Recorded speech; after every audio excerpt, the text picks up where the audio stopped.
it's me, Marilia, and I want to welcome you to Salto del Gato's Tarot Stories playlist. And we have finally arrived at the number 7 trump, the Chariot. And so, let's see, what's the traditional meanings of the Chariot? When you read in your tarot books, your traditional tarot books, most of the time you have interpreted that at the Chariot you're at a journey. Maybe you've even gotten a new car. Maybe you're going on a trip somewhere. And those things can be part of it, but in our tarot stories, I think by now you have come to understand that what we're taking is a very deep psychological dive into the tarot cards and all of its symbolism and its archetypical meanings, because in those archetypes they are embedded deep in our psychology, and it's there where we make that connection, where we cross that bridge from the logic and reasoning portion of our mind to our creative and inspirational portion of our mind. So is it left brain, right brain? So we're at the bridge. That's where we like to stay, remember? The 2 pillars. We're at the middle pillar. That's where we will find that we can receive the most important message from these cards. So here at the 7th trump, we are at another place where we are asked to prepare one last time before takeoff, because we're about to take off. And I can go into a very long and deep ramble about all of the significance that this card implies. But one of the magical aspects of the tarot is that they are indeed the 5th element. So, normally we think of there are 4 elements. There's earth, there's fire, there's wind, and there's water. But there's 5 elements. There's also spirit. And in the 22 trumps of the tarot, that makes up the element of spirit. That's where we find that 5th element. And what happens typically is when you start off as a novice and you go with the traditional readings and the traditional meanings, and you learned from wherever you started. And wherever you start on your journey with the tarot is absolutely fine, because the tarot is that 5th element of spirit, and it is going to bring you in under its wing and slowly reveal a story to you. The story is not probably ever completely told. It is revealed layer by layer, card by card.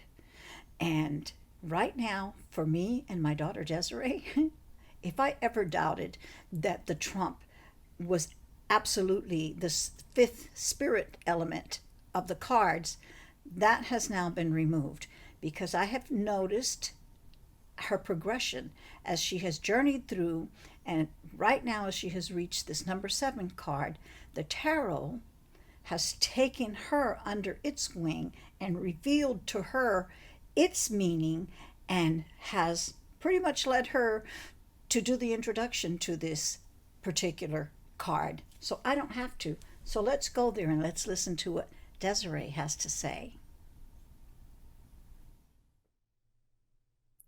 Are you ready? It's the same question we faced in the Lover's card, but this is a different adventure. In the Lovers, you had to take time to sit with yourself and know yourself before partnering with another person who will bring you connection and energize your life, while also being a place of refuge. In the Chariot, you now feel confident in who you are, and you may have a partner by your side, but that does not mean that there will not be obstacles. You may need to do some more planning before you set off. So while this may look like a card of fast-forward motion, it may require more sitting still. In the High Priestess and the Empress, we developed our inner selves, the self that exists beyond the ego. This is the preparation we needed to meet the Emperor and enter society. Then came the Lovers, who showed us how to form human connection and discover passion and distinguish between lust and love. If all that went well, or if we at least gained knowledge from those experiences, we will have the confidence needed to become ambitious, driven by our passions, and determined to carve out a path for ourselves in life. This is the salto del gato, the cat's leap.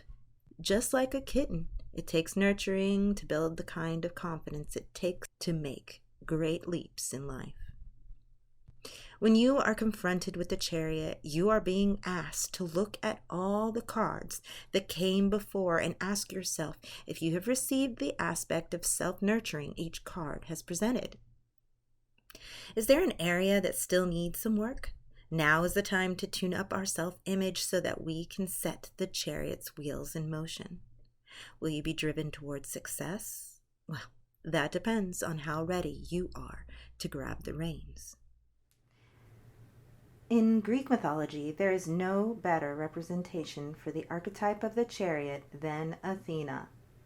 Although goddesses of war strategy exist in many other cultures, think the Morrigan in Irish myth or Freya in Norse myth, who share Athena's unique perspective, the bird's eye view.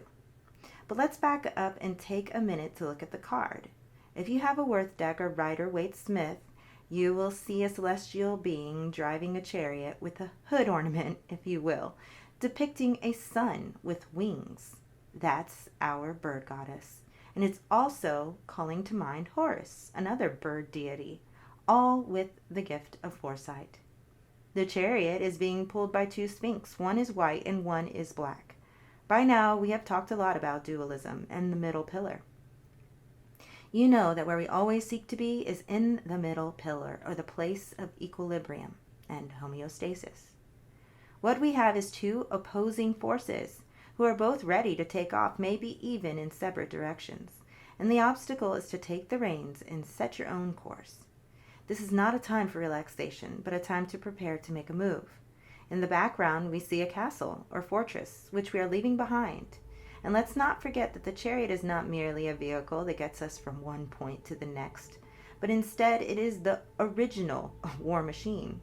Invented by the Indo-Europeans of the steppes, the chariot was meant to move in a hurry, avoid obstacles, and put its rider in close contact with the enemy. You are not on a peaceful walk through the forest of your life. You're on a mission. On the shoulders of the solar celestial deity holding the reins are two crescent moons, symbolizing the protection of the high priestess. The crown of stars is the empress, and the staff they hold wields the power of the emperor. You probably guessed it, but yes, the castle is the Hierophant. With these powers at your disposal, you are ready to go, except for one thing, the plan, and that is where Athena comes in. Athena is a goddess, supposedly born of no woman. She just popped right out of Zeus's head, fully grown, fully armored, and ready for battle. Born ready. But if you go just a bit further back, you see that she definitely does have a mother.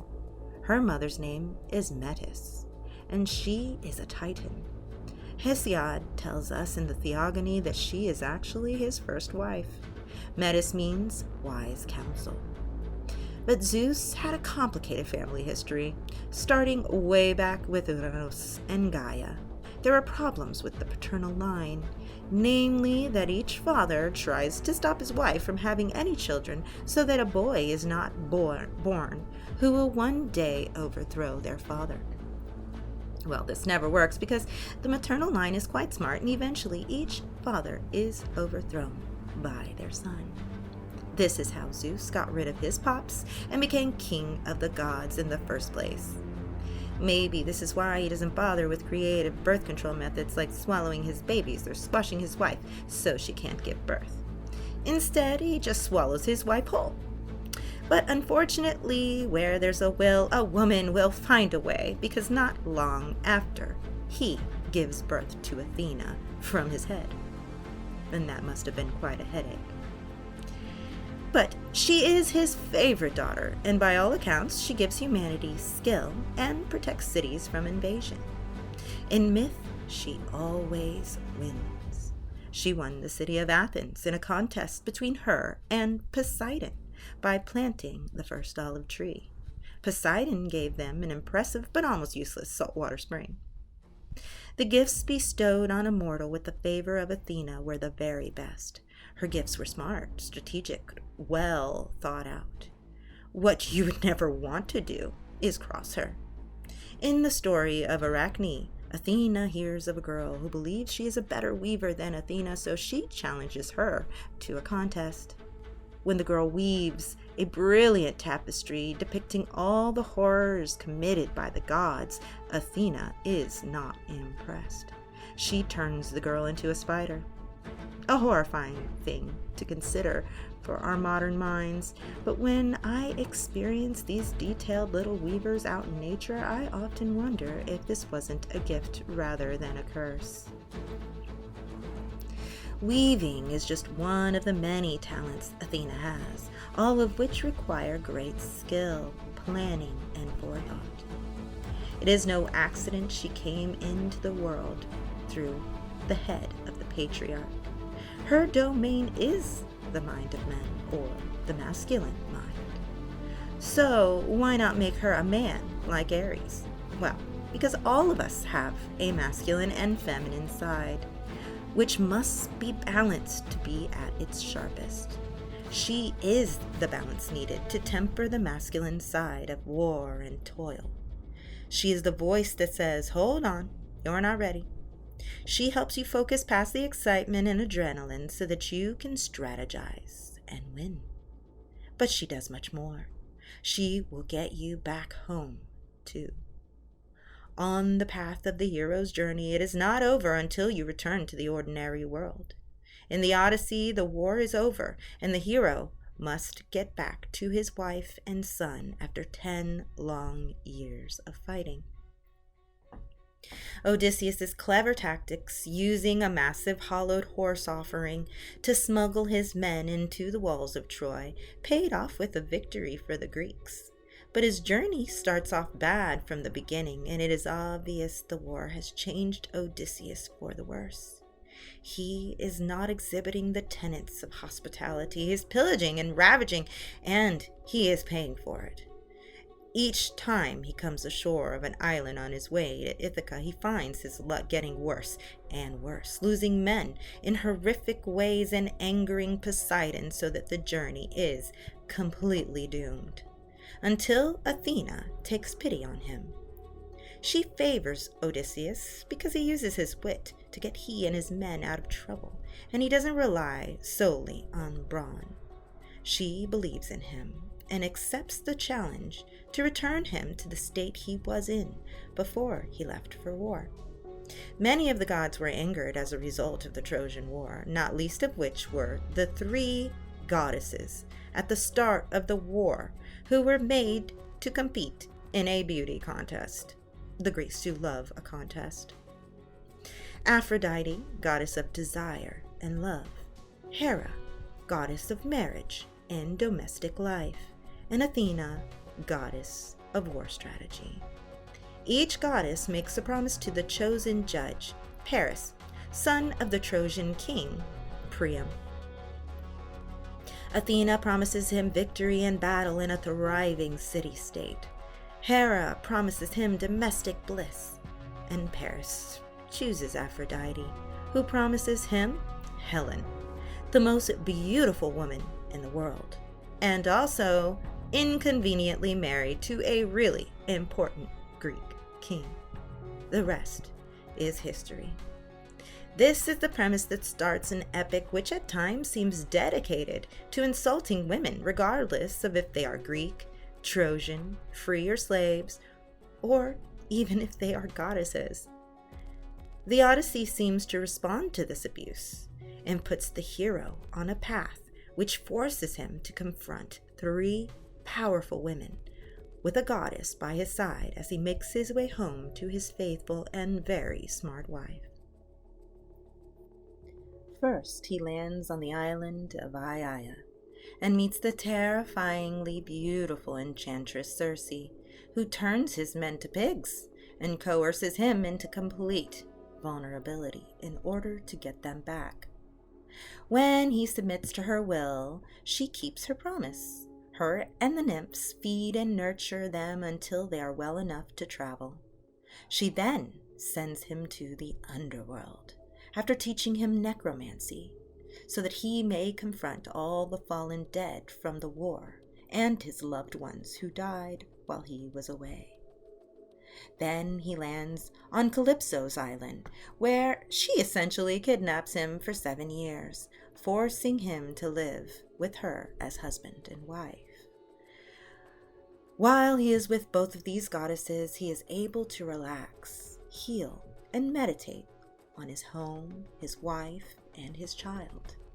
Athena only intercedes when it is clear that Calypso has no intention of letting him go. And if you think that it's interesting that Odysseus has to confront a lusty witch who gets him naked in her bed and another witch who kidnaps him and pretends to be his loving wife for 7 years, that those two sound oddly similar to Aphrodite and Hera, well, you would be pretty astute, my friend, because that's exactly the idea. It's almost as if he was being initiated. And that's because he is. And it isn't until these initiations are complete that the goddess of strategy gets involved.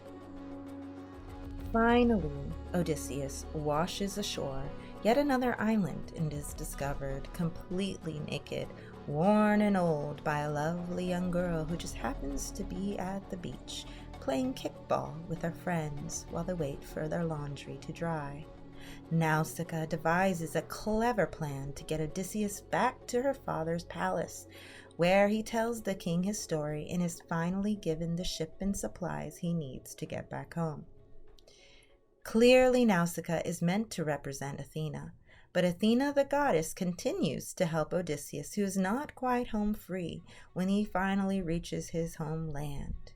His house has been occupied by suitors who have been pressuring his wife into marriage. Odysseus has been gone for 20 years, and the men are fed up. But Penelope has been able to hold them off while she sends her son to find news of his father. Laertes, Odysseus's father, has grown old and infirm after his wife's passing, and she is weaving a burial shroud for his eventual funeral, which she has vowed to complete before taking the hand of any suitor. What the suitors don't know is that each day she weaves the shroud, and each night she unravels every strand. Meanwhile, the suitors are eating her food and mistreating her servants. Odysseus can't just bust in guns blazing, not only because there are no guns in ancient Greece, but because he was greatly outnumbered.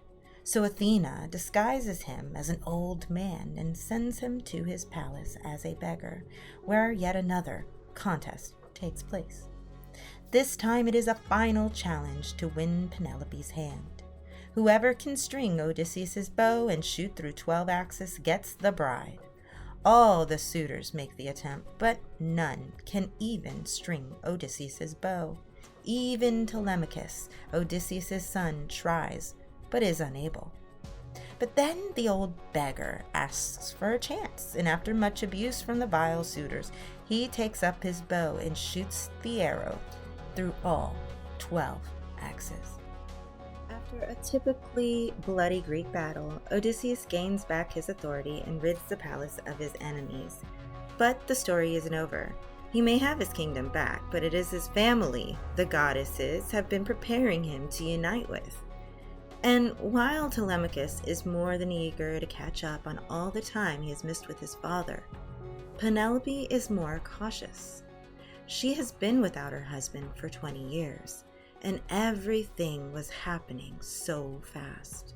She needed to be sure that Odysseus was really himself. So she asks her maid to make up their bed in a different room for Odysseus. And Odysseus hears this and says, "Woman, your words have cut my heart. Who moved my bed? It would be difficult for even a master craftsman, Though a god could do it with ease, no man, however young and strong, could pry it out. There's a trick to how this bed was made. I made it, no one else. Inside the court there grew an olive tree with delicate long leaves, full grown and green, as sturdy as a pillar, and I built the room around it. I packed stones together and fixed a roof and fitted doors. At last I trimmed the olive tree and used my bronze to cut the branches off from root to tip, and planed it down and skillfully transformed the trunk into a bedpost. With a drill I bored right through it. This was my first bedpost, and then I made the other 3 inlaid with gold and silver and with ivory. I stretched ox leather straps across, dyed purple. Now I have told you the secret trick, the token.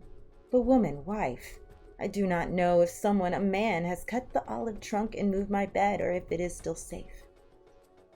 At that, her heart and body suddenly relaxed. Though the epic continues, this is the moment when Odysseus finally reaches the end of his journey. All that he endured had finally paid off. As for Penelope, well, she had sisters.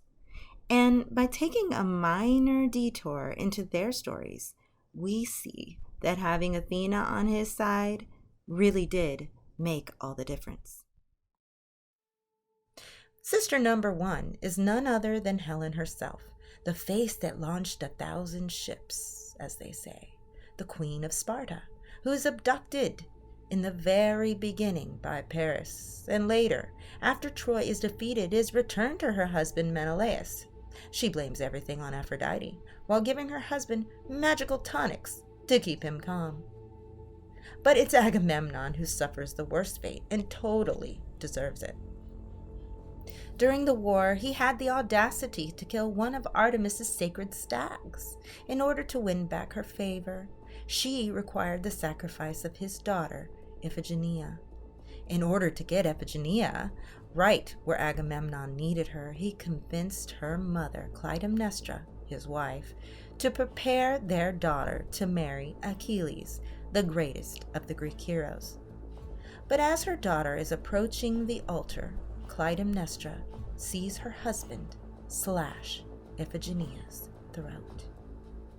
So when Clytemnestra's victorious husband arrives home after the war, and with an enslaved woman in tow, no less, you can guess how that reunion went. If you think that Clytemnestra was already between the sheets with another dude and devised a perfect plan to murder her gross husband while he was taking a relaxing soak in the bath, you're correct. If you hear it told from the ancient sources, Odysseus just had the better wife. But what is it really that Helen or Clytemnestra did that any other woman wouldn't do in their situation?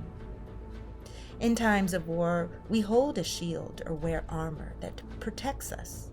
But when the battle is over, we can't go home carrying that shield around anymore. Are there times in our lives when we are like Odysseus, very motivated to move forward, but something from our past just seems to keep holding us back? What are the initiations we have to put ourselves through in order to finally take the reins and find our way home? That's all we have time for today, but if you'd like to join the conversation, we'll be getting into all this and more in our Conversations episode, which you can find on our Patreon.